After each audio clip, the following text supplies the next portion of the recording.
La plupart des gens pensent que les bilans de santé sont toujours une bonne idée. Mais si je vous disais qu'après un certain âge, certains d'entre eux peuvent en réalité mettre votre vie en danger, cela peut paraître étrange, mais c'est pourtant vrai. Tous les examens et dépistages ne sont pas inoffensifs. En réalité, certains des contrôles les plus couramment proposés aux personnes âgées peuvent entraîner de fausses alertes, du stress inutile, voire des procédures dangereuses. Ce n'est pas une tentative d'inquiéter, c'est une réalité que de plus en plus de médecins commencent à reconnaître, notamment lorsqu'ils travaillent avec des patients de plus de 70 ans. Le monde médical ouvre les yeux sur une nouvelle vérité. Les dépistages uniformes, pensés pour tous les âges, peuvent n'en faire plus de mal que de bien en vieillissant. Dans cette vidéo, nous allons examiner honnêtement 5 examens de santé spécifiques que les seniors devraient sérieusement envisager d'éviter. Des dépistages que de nombreux médecins expérimentés refusent d'ailleurs de faire pour eux-mêmes. Nous verrons pourquoi ces tests sont si fréquemment proposés, les dangers cachés qu'ils comportent et les alternatives plus sûres pour rester informés sans vous mettre en danger. Vous méritez des soins médicaux qui respectent votre âge, votre corps et votre qualité de vie. Si vous tenez à votre santé, mais que vous ne voulez pas subir d'excès de traitements, de médicaments ou de stress inutile imposé par le système de santé actuel, cette vidéo est faite pour vous. Notre objectif n'est pas de vous faire peur, mais de vous donner les clés pour prendre des décisions plus éclairées, avec confiance et sérénité. Commençons. Numéro 1. Le piège de la coloscopie. La coloscopie est longtemps restée la référence pour prévenir le cancer du côlon. Mais après 70 ans, en particulier chez les personnes sans symptômes ni antécédents familiaux, cet examen peut discrètement devenir plus dangereux qu'utile. Ce qui était un dépistage salvateur dans la cinquantaine ou la soixantaine peut, passé un certain âge, engendrer stress, complications, voire hospitalisation. Pourquoi? Parce que la procédure n'est pas anodine. Elle nécessite une préparation intestinale complète, une sédation et l'introduction d'un tube dans les intestins. Déjà éprouvant pour un adulte en bonne santé, cela devient beaucoup plus risqué avec l'âge. La phase de purge peut provoquer une déshydratation sévère et des déséquilibres électrolytiques, très dangereux pour les seniors. Quant aux sédatifs, ils restent plus longtemps dans l'organisme, provoquant parfois confusion, vertige et risques accrus de chute. Mais il y a encore plus préoccupant. De nombreuses personnes âgées, en particulier après 75 ans, subissent ensuite des traitements ou interventions inutiles après qu'un polype bénin a été découvert. Ces petites anomalies mettent parfois 10 à 15 ans à évoluer en cancer. Et pour une personne de 75 ou 80 ans, ces années ne seront peut-être jamais un problème. Pourtant, leur découverte provoque la peur. Elle déclenche toute une série d'actes médicaux, biopsie, coloscopie répétée, voire ablation partielle du côlon au nom de la prévention.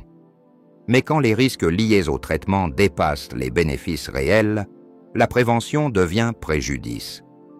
Je pense à un exemple qui m'a marqué.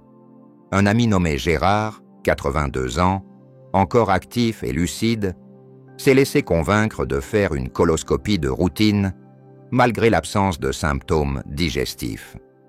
Pendant la préparation, il s'est gravement déshydraté.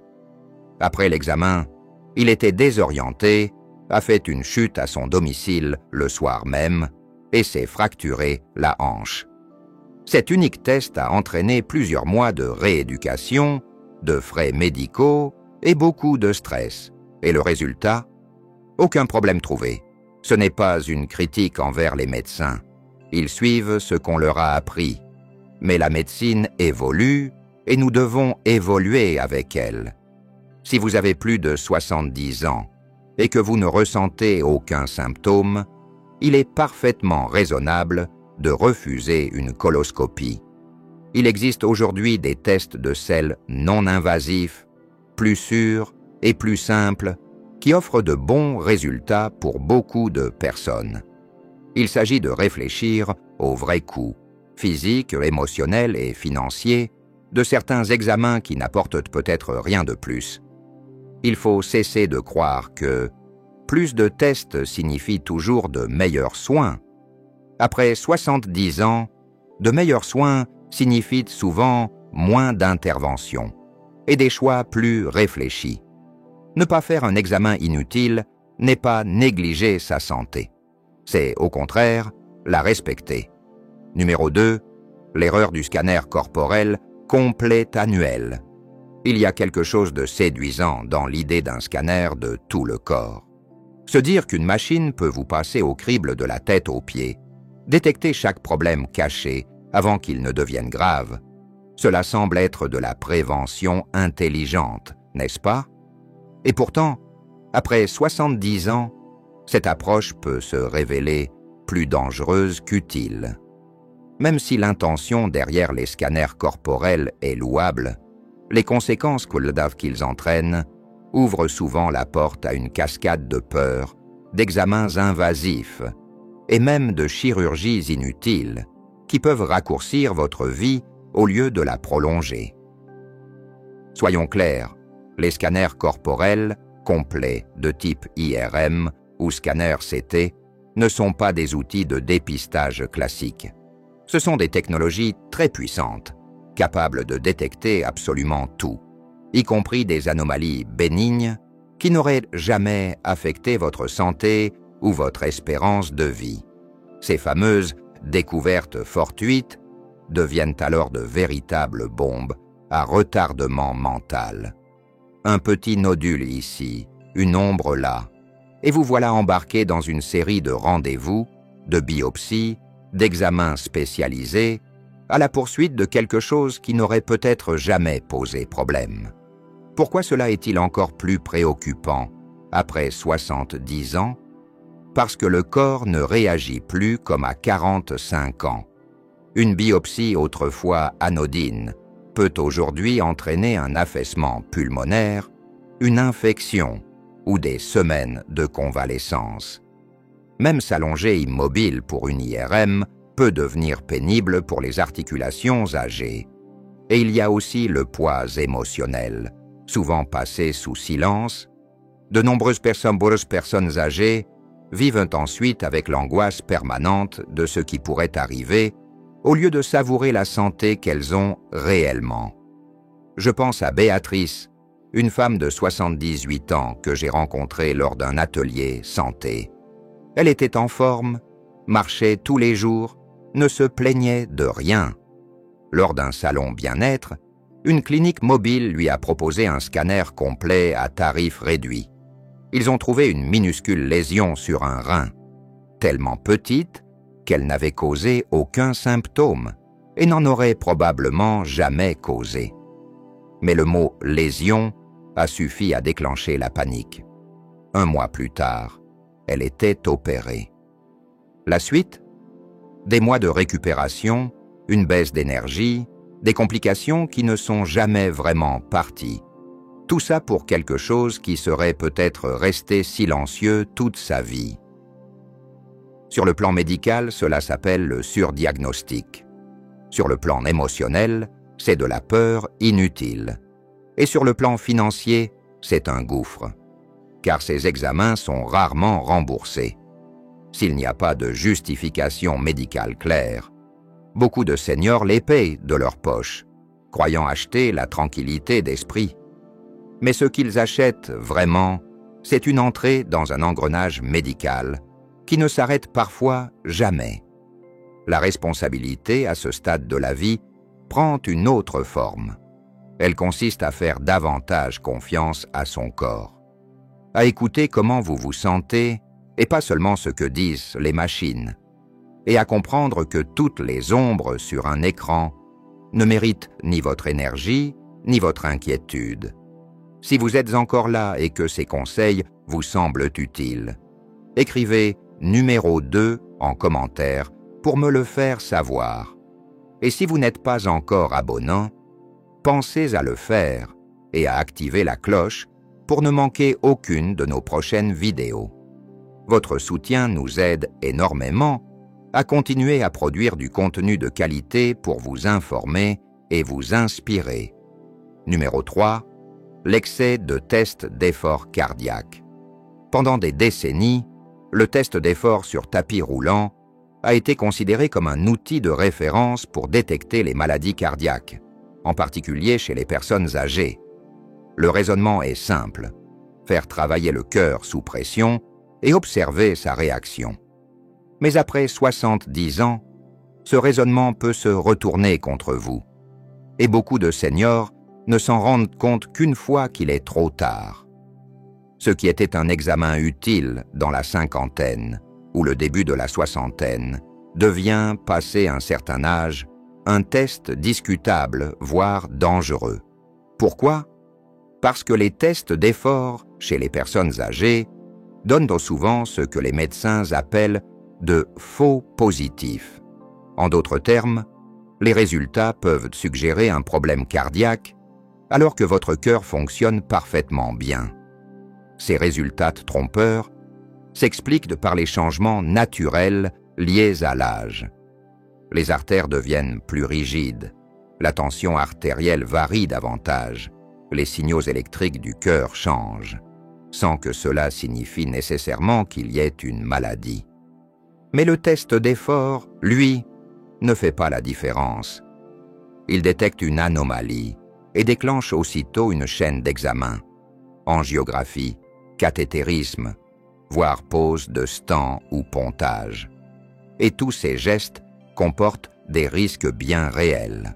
Et pour les seniors, ces risques ne sont pas anodins. On parle ici d'hémorragie, d'atteintes rénales dues aux produits de contraste, de chute brutale de tension artérielle.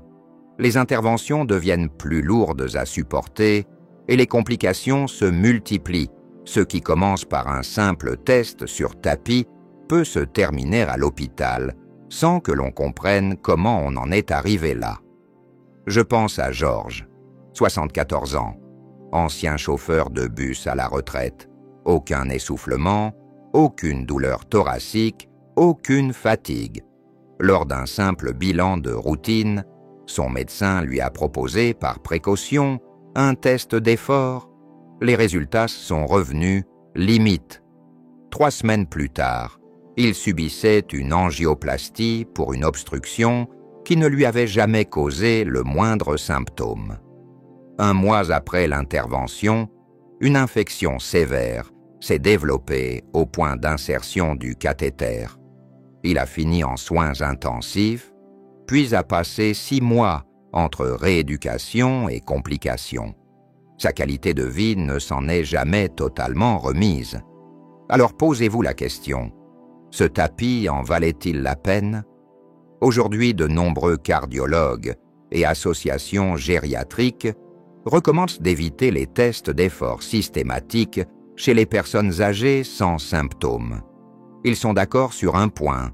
Si vous n'avez ni douleur thoracique, ni essoufflement, ni fatigue inexpliquée, alors il n'y a souvent aucun bénéfice à faire ce test, mais un risque réel, surtout si votre objectif n'est pas de vivre éternellement, mais de bien vivre. Il y a quelque chose de très rassurant dans l'idée de vérifier son cœur. Le cœur, c'est le symbole même de la vie. Alors forcément, on veut s'assurer qu'il va bien. Mais c'est là que la sagesse intervient. Bien vieillir, ce n'est pas courir après chaque problème hypothétique. C'est écouter son corps, préserver son autonomie et éviter les interventions inutiles qui prennent plus qu'elles ne donnent.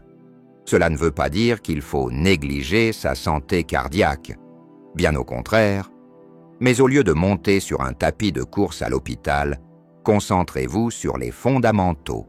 Marchez chaque jour, manger équilibré, rester entouré, gérer son stress. Ce sont ces gestes-là qui soutiennent vraiment votre cœur après 70 ans. Pas les machines, pas les fils, pas les tests pensés pour des personnes 2 fois plus jeunes. Ce dont nous avons besoin à cet âge, c'est de discernement, le courage de dire non, même quand c'est proposé, et la sagesse de comprendre qu'un test, parfois, n'est pas un cadeau. Refuser un examen, ce n'est pas renoncer à vivre, c'est parfois la plus belle preuve de respect envers sa vie. Numéro 4. Les pièges des coloscopies systématiques. Il y a quelque chose d'angoissant dans l'idée du cancer du côlon. Il survient souvent sans signes avant-coureurs, et quand les symptômes apparaissent, on a parfois l'impression qu'il est déjà trop tard. C'est pourquoi, pendant des années, la coloscopie a été saluée comme l'un des outils les plus puissants de la médecine préventive moderne. Mais voici la réalité. Peu de gens savent qu'après un certain âge, notamment au-delà de 70 ans, les risques liés à la coloscopie dépassent souvent ses bénéfices. Et pour certains seniors, ce test peut faire plus de mal que de bien. Commençons par l'examen lui-même.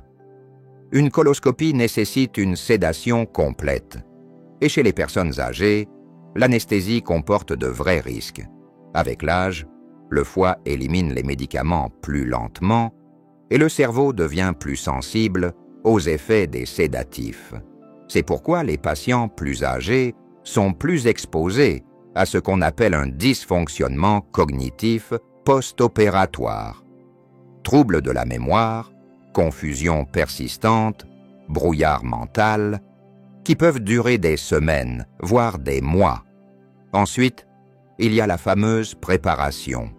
Si vous avez déjà passé une coloscopie, vous savez ce que cela implique.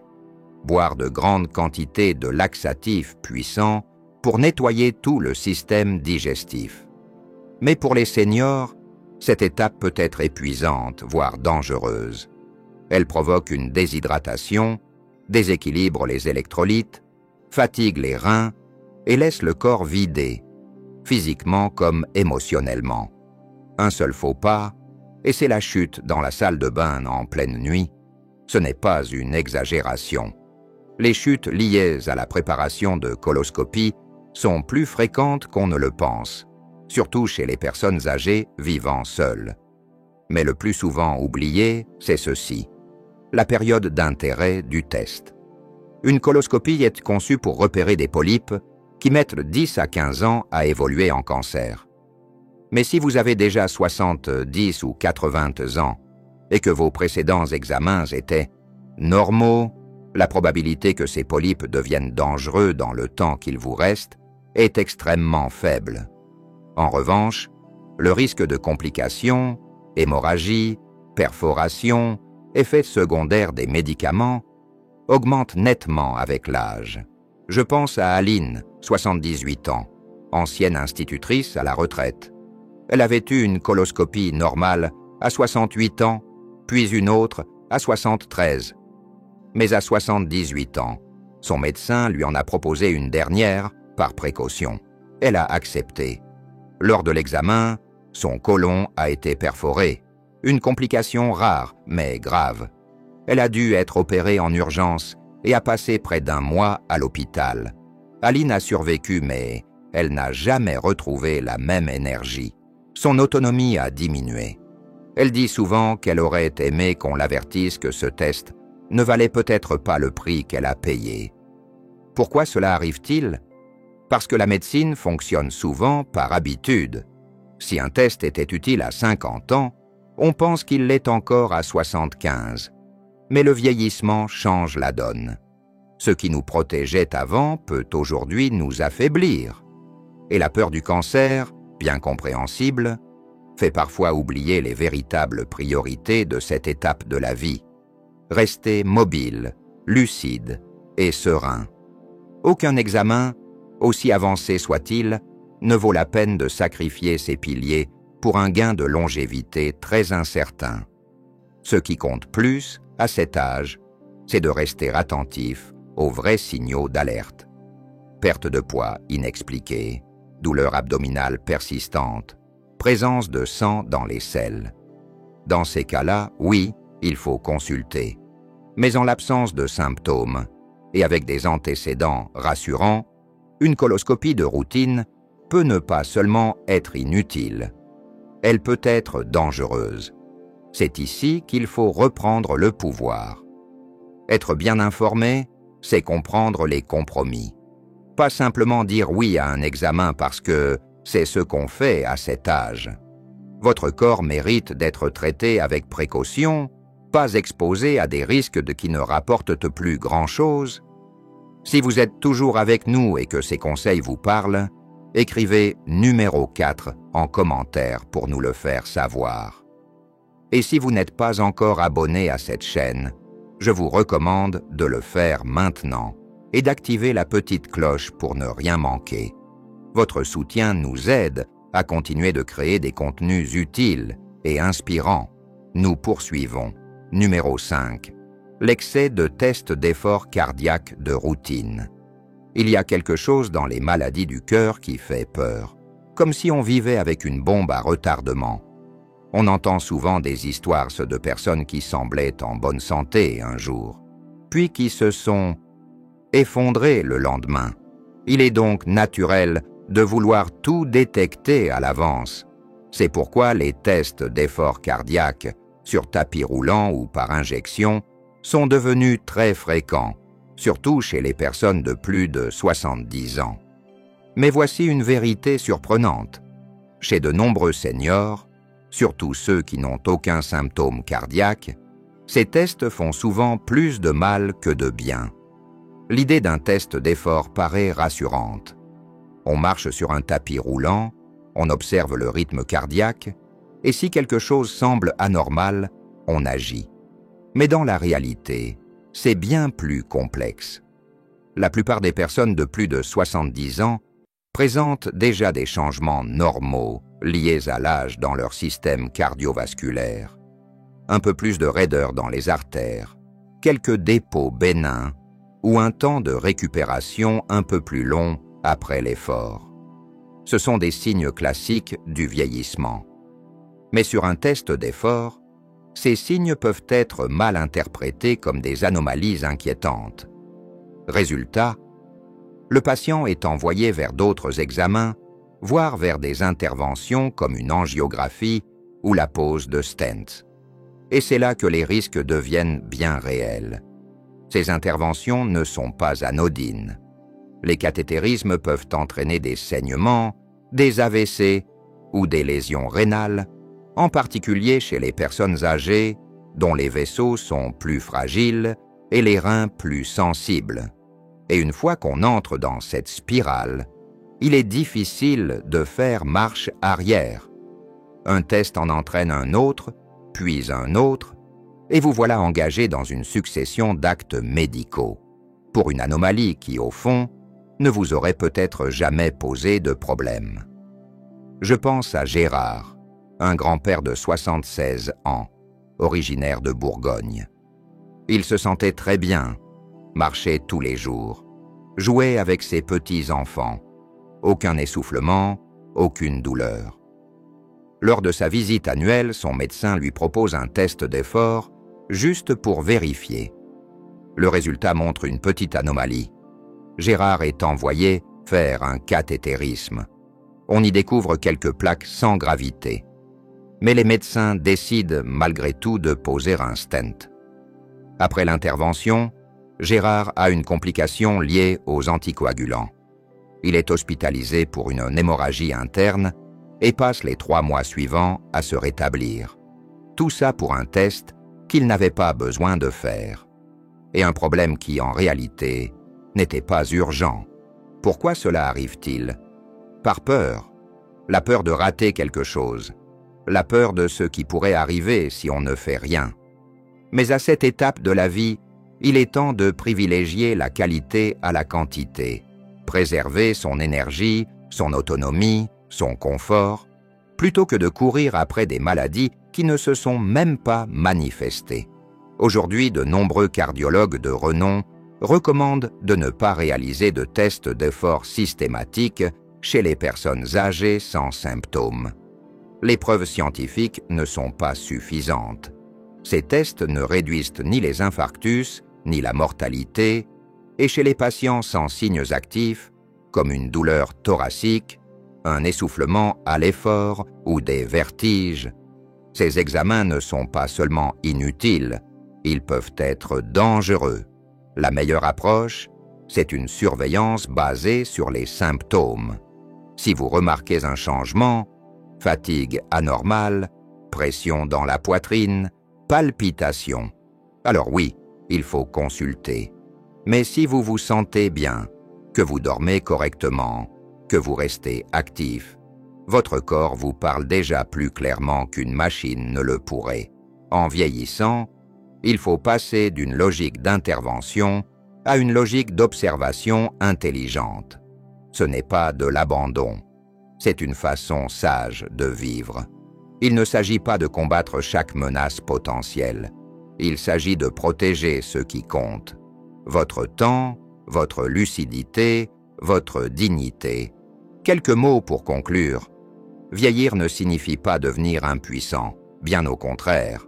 C'est souvent à ce moment-là qu'on devient assez sage pour remettre en question le système, pour ralentir et poser cette question simple. Est-ce vraiment utile pour moi? Dans un monde où l'on glorifie le toujours plus de tests, plus de bilans, plus de médicaments, parfois le choix le plus courageux, c'est d'en faire moins. Non pas par négligence, mais par compréhension profonde. En connaissant son corps, ses valeurs, ses priorités. À ce stade de la vie, la santé ne devrait pas être une chaîne de tests automatiques ou de protocoles impersonnels. Elle devrait être une discussion ouverte, une réflexion sur ce qui compte vraiment pour vous, sur la façon dont vous voulez vivre et sur les risques que vous êtes vraiment prêt à prendre. Suivre aveuglément des procédures conçues pour des corps plus jeunes peut vous voler votre énergie, votre sérénité, voire des années de votre vie. Pas parce que les médecins veulent de vous nuire, mais parce qu'ils ont été formés dans un système qui poursuit trop souvent la maladie au lieu d'honorer la santé.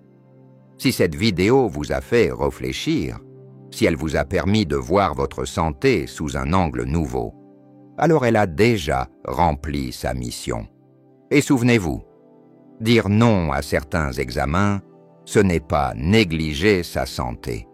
C'est faire preuve de discernement.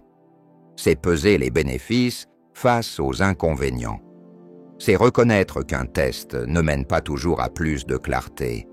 Parfois, il ouvre la porte à l'engrenage des surdiagnostics, de l'anxiété et des traitements inutiles. Alors reprenez le pouvoir. Parlez franchement avec votre médecin. Demandez-lui si ce test va vraiment changer quelque chose à votre santé ou seulement remplir un dossier. Pensez à votre temps, à votre énergie, à votre confort, parce qu'à cet âge, ces choses-là sont précieuses. Vous avez gagné le droit de vivre selon vos propres règles, pas dans la peur, mais avec sagesse, pas submergé de procédures, mais éclairé par la connaissance, et pas en vous préparant sans cesse à tomber malade, mais en construisant activement une vie pleine de sens, de joie et de lien avec les autres. Merci d'avoir été avec nous aujourd'hui. Dites-nous en commentaire ce que vous retenez de cette vidéo et comment vous comptez l'appliquer dans votre vie. Vos retours sont précieux pour nous. Alors n'hésitez pas à partager. Lire vos messages nous donne toujours beaucoup de motivation et de courage. Si cette vidéo vous a plu et vous a été utile, pensez à mettre un pouce bleu, à vous abonner et à la partager autour de vous. Votre soutien nous aide à continuer à créer du contenu de qualité pour vous informer et vous inspirer. Merci de votre présence et à très bientôt pour une nouvelle vidéo.